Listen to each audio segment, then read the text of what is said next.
أمشاج نبتليه فجعلناه سميعا بصيرا إنا هديناه السبيل إما شاكرا وإما كفورا إنا أعتدنا للكافرين سلاسل وأغلالا وسعيرا إن الأبرار يشربون من كأس كان مزاجها كافورا عينا يشرب بها عباد الله يفجرونها تفجيرا يوفون بالنذر ويخافون يوما كان شره مستطيرا ويطعمون الطعام على حبه مسكينا ويتيما واسيرا إنما نطعمكم لوجه الله لا نريد منكم جزاء ولا شكورا إنا نخاف من ربنا يوما عبوسا قمطريرا فوقاهم الله شر ذلك اليوم ولقاهم نظرة وسرورا وجزاهم بما صبروا جنة وحريرا متكئين فيها على الأرائك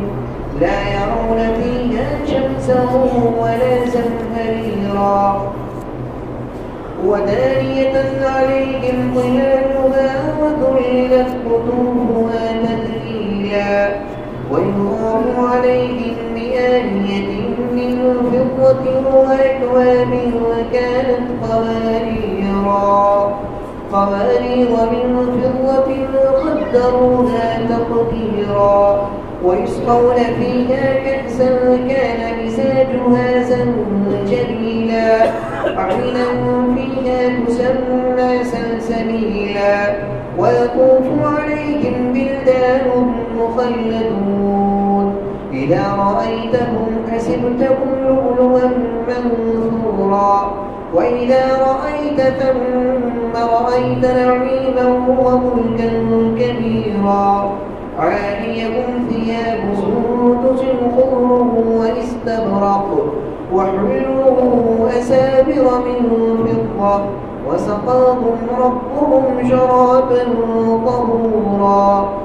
إن هذا كان لكم جزاء وكان سعيكم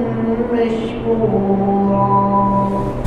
إنا نحن نزلنا عليك القرآن تنزيلا فاصبر لحكم ربك ولا تطع منهم آثما أو كفورا واذكر اسم ربك بكرة وأصيلا ومن الليل فاسجد له وسبحه ليلا طويلا إن هؤلاء يحبون العاجلة ويذرون وراءهم يوما ثقيلا نحن خلقناهم وشددنا أسرهم وإذا شئنا مدلنا أمثالهم تبديلا إن هذه تذكرة فمن شاء اتخذ إلى ربه سبيلا وما تشاءون إلا أن يشاء الله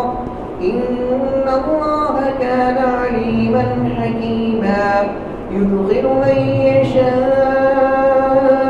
في رحمته والظالمين أعد لهم عذابا أليما.